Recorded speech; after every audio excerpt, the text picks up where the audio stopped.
You had a chance to have an original black female character look good, and you're fucking it up, Disney. What the issue here is, Disney love to tokenize any minority, women, people of color characters, just to tick boxes and to virtue signal and say, look, we've got a black female character that's in the main role. Okay, so how did you write her? What's her personality like? What are her motivations? How does she impact the narrative? We've got a black female character. No, yeah, but why is she there? Like, why does she have this many lines? Like, what is she going to accomplish at the end? But we have a black female. You know, that's what they do. This is what they don't try and write a character. They're just trying to tick boxes, and that's the problem.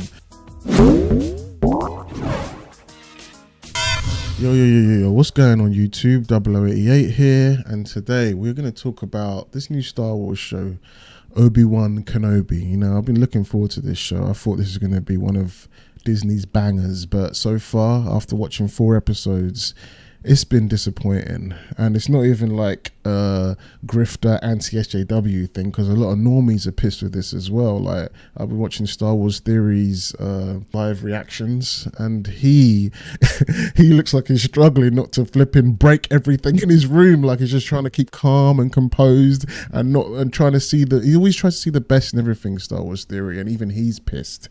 So you know, like, something's wrong here, and there's so much. I want to go through what I think is wrong with this show. I mean, I'm going to talk about some good bits as well. I don't want to say this is a review, but maybe it's a little bit of a review of the first 4 episodes, but more about talking about the show in itself and Disney and what's going on with Disney Star Wars, man, and just entertainment today. It's just not like, where's all the Top Gun Mavericks? Where's all the Cobra Kai stuff? You know, at least we get some good stuff, but then the other, and The Boys is pretty good as well, but the other side is the rest of the crap, and there's so much crap, and I think a lot of it has to do with marketing and trying to look good politically and political correctness, and just this weird time we're in where everyone's trying to virtue signal. But we'll go into all that in a minute. Why Disney even bothered making this show? Well, obviously for money and stuff. You know, they want to cash in on Obi Wan Kenobi. They've ruined Boba Fett. They've ruined the Skywalker saga with Rey and all them terrible movies. All that's left to ruin is Obi Wan Kenobi and some of the prequel stuff. They thought they could jump into the original trilogy and do all that with Force Awakens and stuff. They just copy all that shit, and they ruined that. So now they're trying to get into the prequel trilogy and mess that up. And you know, we're all a bunch of grown-up prequel trilogy fans. We ain't gonna take that. You know, we're gonna be the red letter media of this generation. So yeah, Disney's making this show for money, and it doesn't make sense to have. If they wanted to make an Obi-Wan show, they shouldn't have made one around this time of his career, because I was already concerned when they first advertised. I was excited to see Obi-Wan again. I was excited to know that Anakin, Hayden Christensen was going to be involved.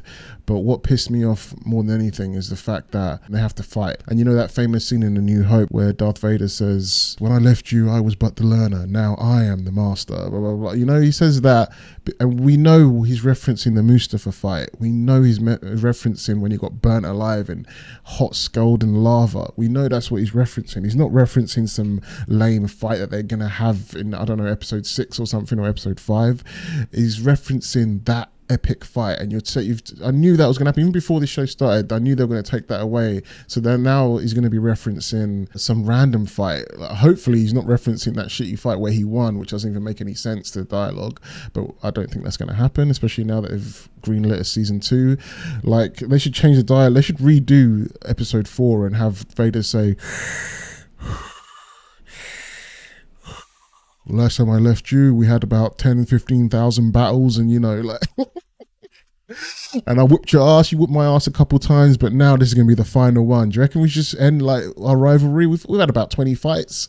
I think they should change the dialogue in A New Hope. Not as good as the original one, but they're going to have to with all the shit they're adding to the storyline, you know? Yeah, so I just knew there's going to be a whole bunch of inconsistencies, and that was the one I was worried about. But I tried to make do with it, okay, my headcanon's got to change now. Vader and Obi-Wan are going to have another fight. But yeah, there's a whole bunch more inconsistencies. They made it about Leia. What? what, it's supposed to be looking after Luke Skywalker. Why have you made it about Leia? What the hell's going on? I'll get into that a bit later.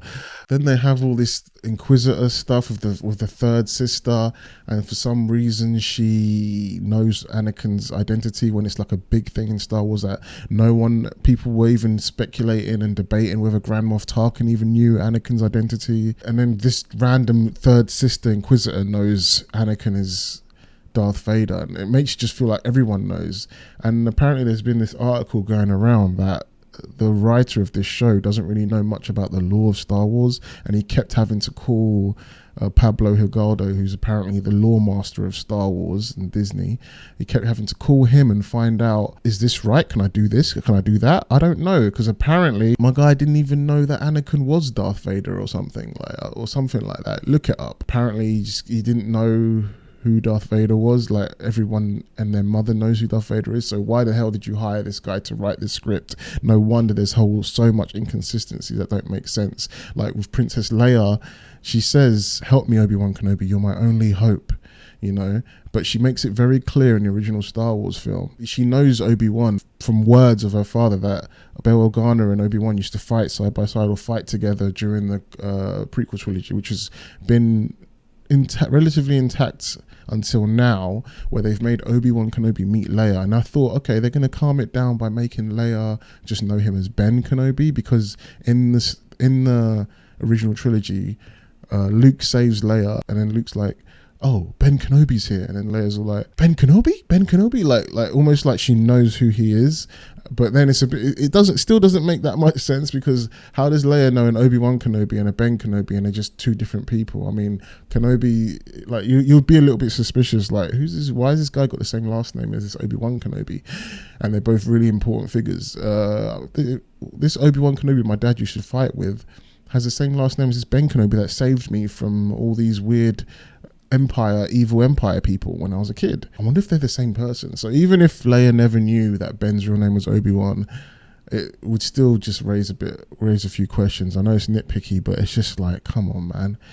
Leia shouldn't even have been in this. It just raises more questions and raises more plot holes, you know, based on how the original trilogy was written. You know, it's like they have to go back and they might as well just remake the original trilogy, and you know everyone's going to go mad at that. How are they going to work that one out? It's just the Leia thing is just so dumb that he leaves Luke on Tatooine and then he just goes, and then when his whole mission is just to protect Luke and everything, it just doesn't make sense. And why did we have to have Leia and Reva? Well, you know, girls get it done, you know. There's no way we can restore the grid if we don't get that flash drive to the tower. But how are you going to get through all of them? Don't worry. Girls get it done. And cut a rehearsal, no one move. So the Force is female now, so that means we have to have these characters in the forefront of everything for no reason. We have Princess Leia, who's already the 20-year-old Princess Leia, just in a 10-year-old body. Like, her personality, everything's the same. She's doing a really good job. The young actress is doing a really good job, but for me, I've not seen anyone else say this. A lot of people seem to all love Leia, like haters of this show and lovers of this show all love Leia, like young Leia. But me, I feel like her being already like the 20-year-old Leia we know in The New Hope kind of takes away all her character growth. Like, this could have been an opportunity to see Leia grow into that character and become that powerful, you know, resistance leader, princess that she becomes, rather than just her being already that at 10 years old. It just seems a bit, I mean, she still has some naivety of a kid, but it just seems that she could have a little bit of sprinkles of her confidence, but it just seems a bit like, well, pointless if she's already the same character that she becomes in 10 years at 10 years old. Like, I'm not the same person I was when I was 10 years old, that's for sure.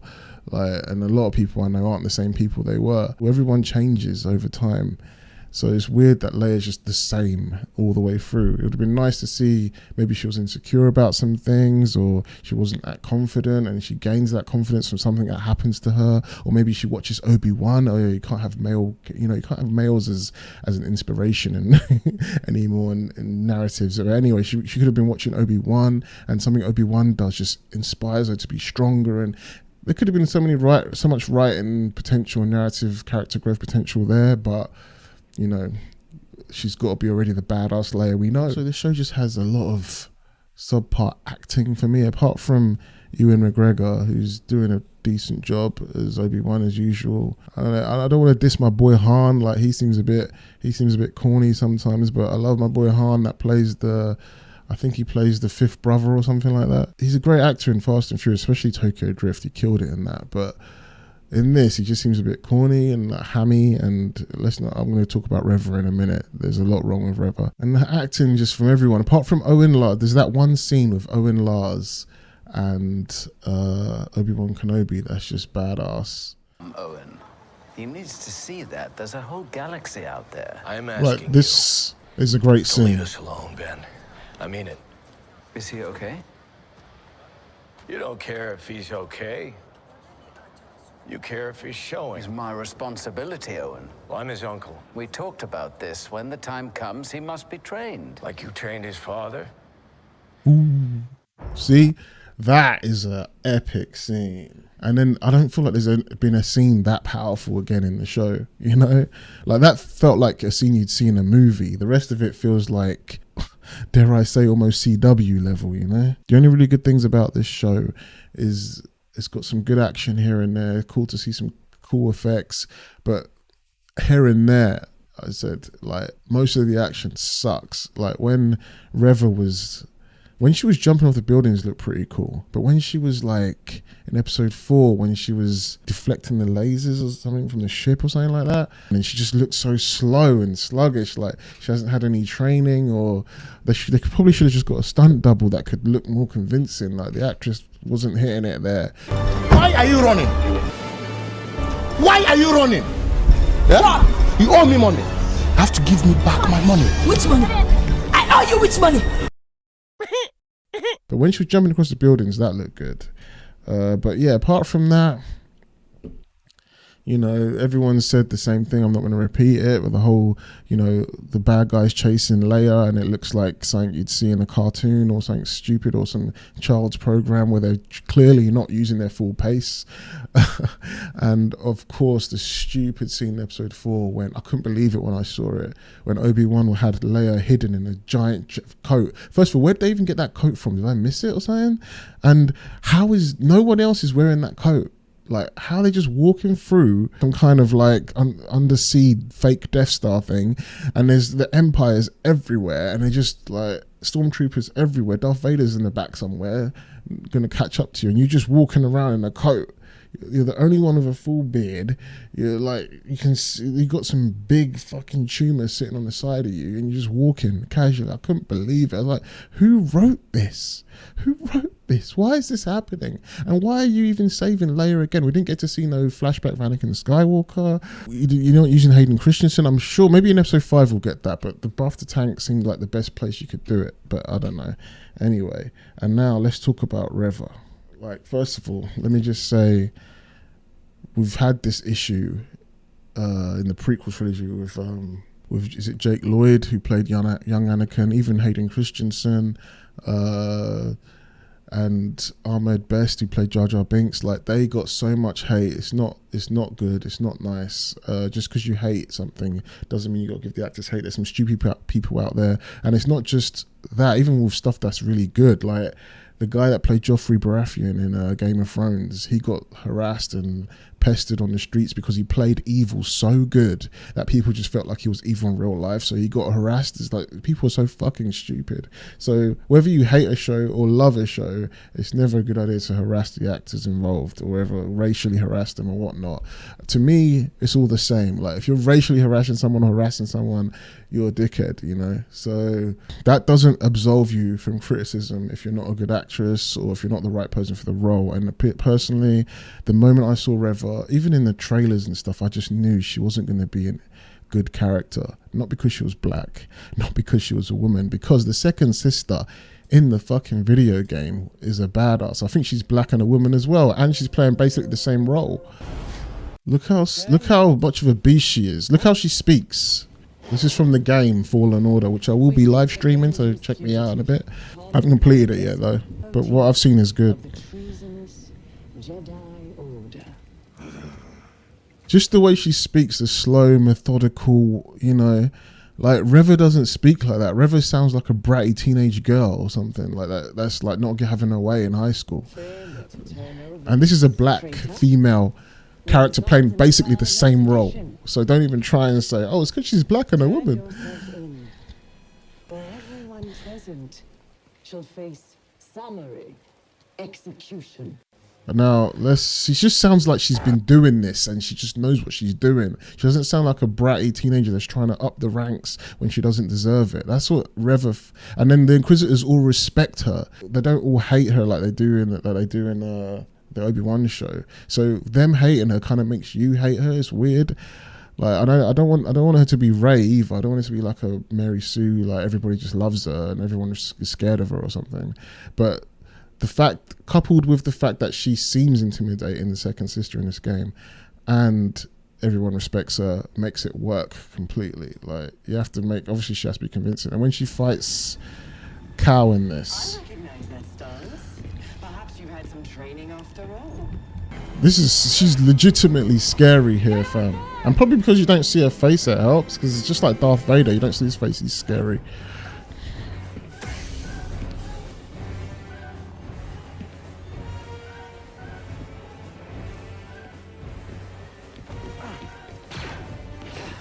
Yeah, he's just dodging fucking laser blasts and that.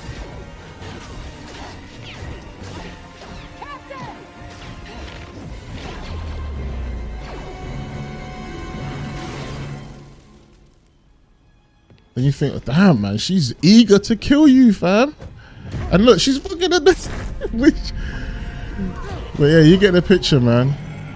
Second sister in the game's a badass. You didn't need to see her miserable face like that, like Reva. Like, we've already established that Reva's not intimidating whatsoever. She just doesn't seem to act well. The role just doesn't suit her.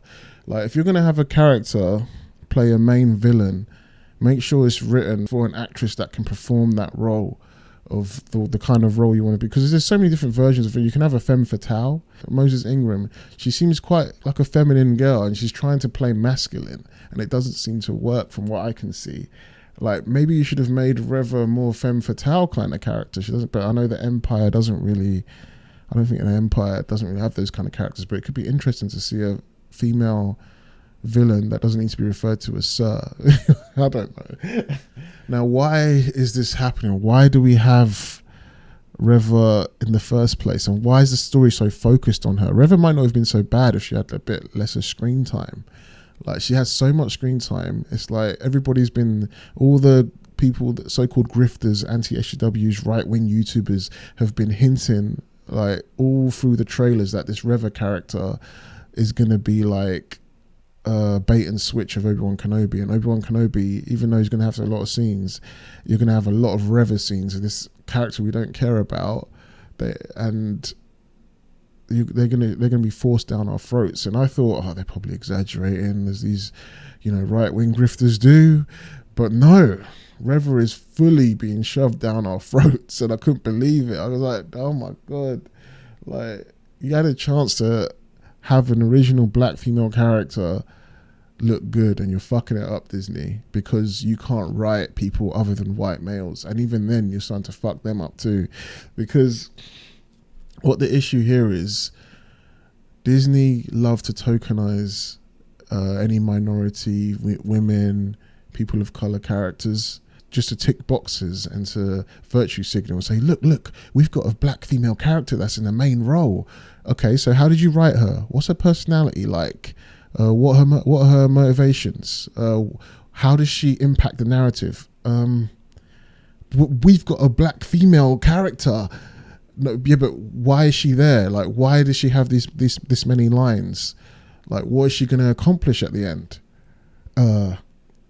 But we have a black female, you know, that's what they do. This is what they don't try and write a character. They're just trying to tick boxes, and that's the problem. When George Lucas, George R. Martin, Stephen King, all these epic writers were writing their stories, they weren't thinking about, oh, I need this kind of character that's going to appeal to this demographic, that's going to appeal to this audience, that's going to bring this kind of money in.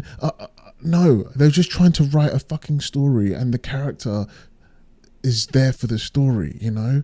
In fact, the character feeds the story, you know. You write a character and then the narrative makes it. That's how George writes, though. I think he's stuck now because of it, I don't know, but maybe he's just lazy. But that's why Game of Thrones was so good, because George wrote these characters and then the plot came second, because the characters would just make the plot happen because they have such distinct personalities and distinct motivations, you know, and distinct moral compasses. Whereas Reva, you're just trying to make a black character that's badass and then you don't have nothing else to go for. That's what happened with Rey as well.